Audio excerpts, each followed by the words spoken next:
Video, you're going to be learning how to make an oversized collar. I've seen them all over Instagram and I became obsessed. And then I watched The Crown and I saw the Princess Diana in the show wearing them constantly. So I had to make them myself. I also googled sexy Pennywise costumes, realized they are a thing, and became extremely confused. So you can also use this tutorial to help you make that costume, if you so desire. So now you're going to want to grab your French curve ruler to measure like one neck hole on your piece of paper. If you don't have one of these, you can just measure your neck and wing it. Or if you go to the description box, you'll find a template you can download for free. Because I had a previous dress that I made a collar on and I decided to use that for this project.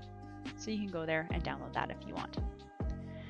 If you do download it, you don't have to keep the same shape as my collar. You can just use the neck hole as a judgment for how big yours should be. And you can kind of mess around with the shape and size, and yeah, you can do whatever you want.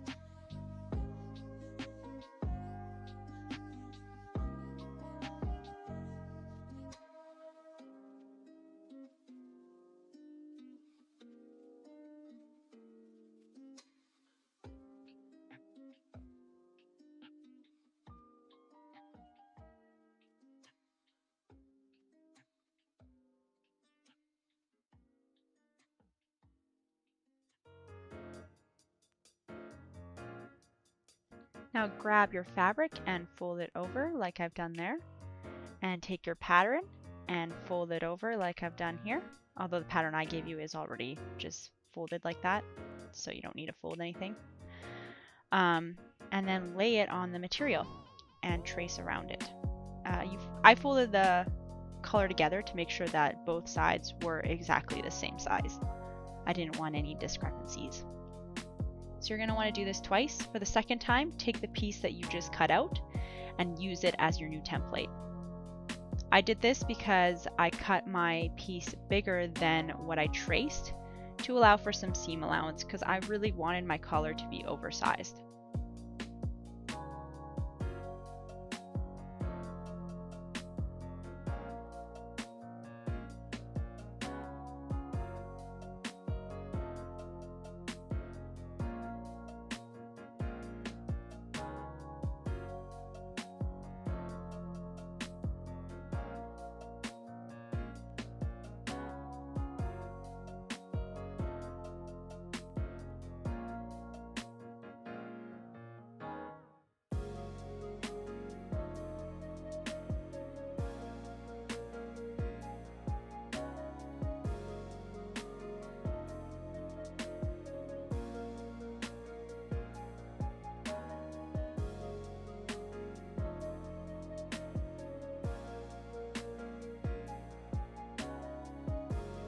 Once you have your two pieces, you're going to want to trim them in the middle if they're connected at all, and then face them right sides together.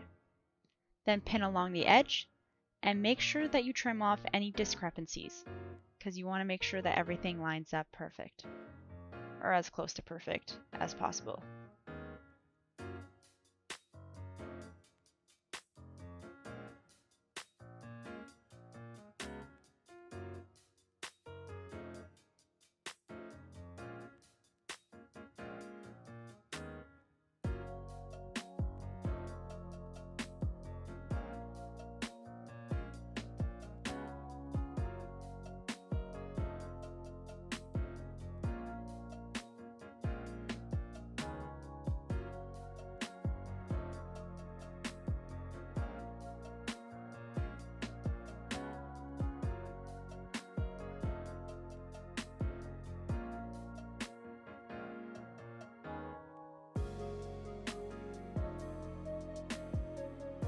So once you're done trimming off any excess material, you're going to want to pick a color of thread to use. For this part, it doesn't really matter because you're going to flip your pieces right side out, so you'll never see the thread. So just pick anything you want, really.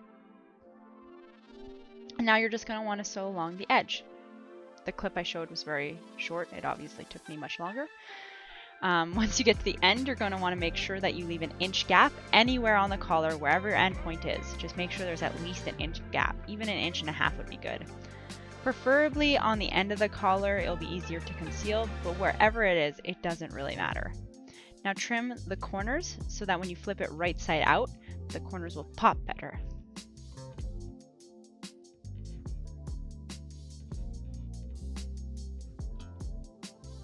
And now keep flipping that collar right side out.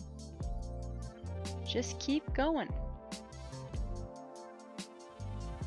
At some point, you're probably going to want to grab something long and pointy and insert it into the inch wide hole in order to better push out the corners of your collar.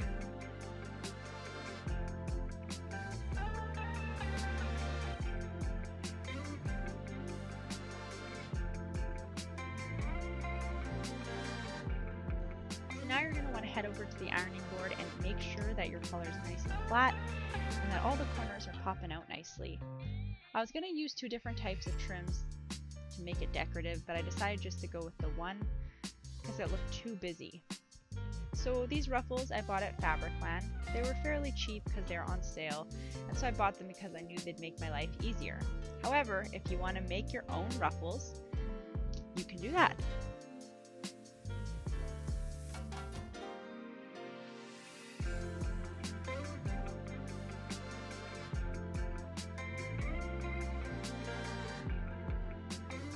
So if you want to make your own ruffles, you're going to want to cut strips of fabric that are 3 inches wide, and when connected, they should be the length of double the circumference of your collar. That way you have lots of fabric to play with. Next, you're going to want to iron the strip so that it's folded in half widthwise. Now, at the beginning, before you pin the right sides together, you're going to take one of your right sides of the collar, so just one piece, and pleat the fabric strip along the right side facing up, so on the pattern side of the fabric, and then pin it in place. Then you're going to take the other collar piece and put it on top and sandwich the ruffles in between. So this is exactly what we did in this video, but now there's ruffles sandwiched in between. And then you're going to want to sew along the edge and then flip it right side out. You might want to leave the gap a little bit larger to flip it right side out, just because the ruffles are going to make it a little more difficult, but it is completely doable. Once you have it right side out, you're going to want to iron it just like we did, and then sew along the edge to secure everything in place, just as we're going to do in a moment here.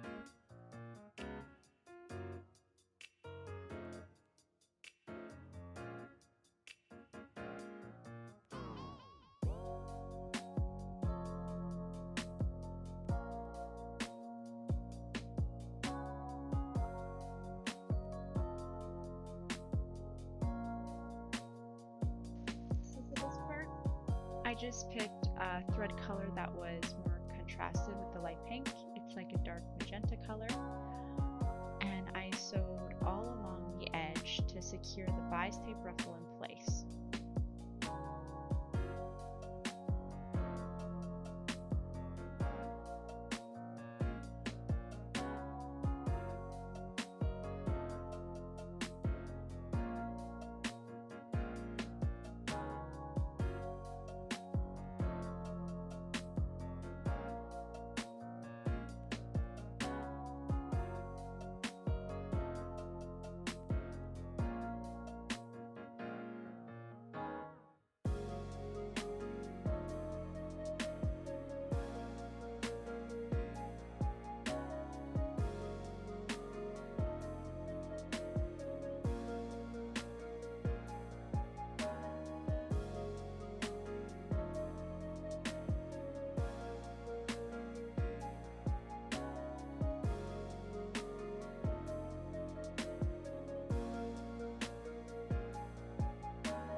At this point, I started to experience a lot of difficulty with my sewing machine. It was very frustrating because I kept having to stop and start.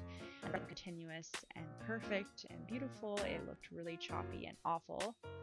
So I figured it out. It was my bobbin. I had these clear bobbins, as I'm showing you here. Sorry for the filming, it's not very good. But they had a bit of a rounded edge on them, so they'd wobble around weird in the bobbin case. So the pink ones are good. So I decided to take all of them out of my case because I never want to use them again because it's very frustrating. And then I threw them on the ground because now they could be cat toys.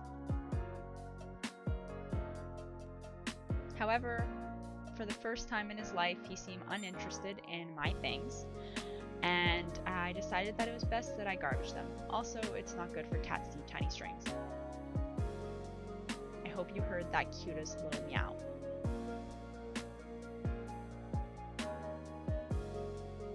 Now go to your buttons and grab one of your jars or Crown Royal bags and dump those buttons out. Or if you have a see-through jar like mine, you can just shake it about and try to fish something out.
Okay, now grab a friend or an unwilling husband and get them to come and look at the buttons with you.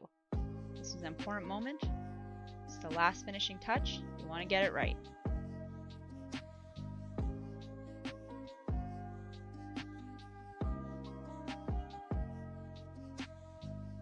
So I decided to go with that button, not this one, although it was very cute. And then I took my button and I put it into my button foot. So once you have it in your button foot, attach it to your machine, pick your thread, and then do a practice run. I think this is so important because then you know how big the hole is going to be, and it helps you better decide where to put the hole on the garment you have. You don't want to mess it up. It's so annoying to cut all the threads out. Obviously, if you mess it up, it's not the end of the world, but it's just time consuming and highly aggravating.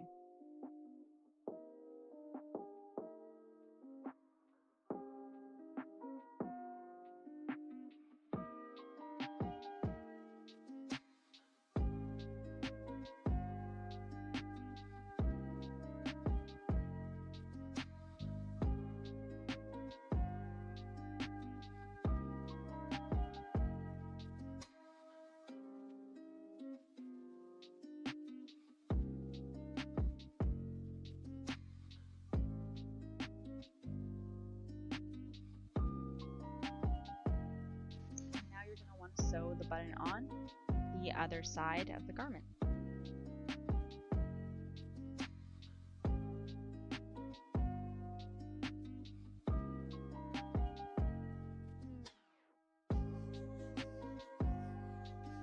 Once you're done the collar, throw it on an outfit and go model it and do your best Pennywise impersonation. And now go brag to your friends and family how talented you are because you made your own collar and you look beautiful. I hope you enjoy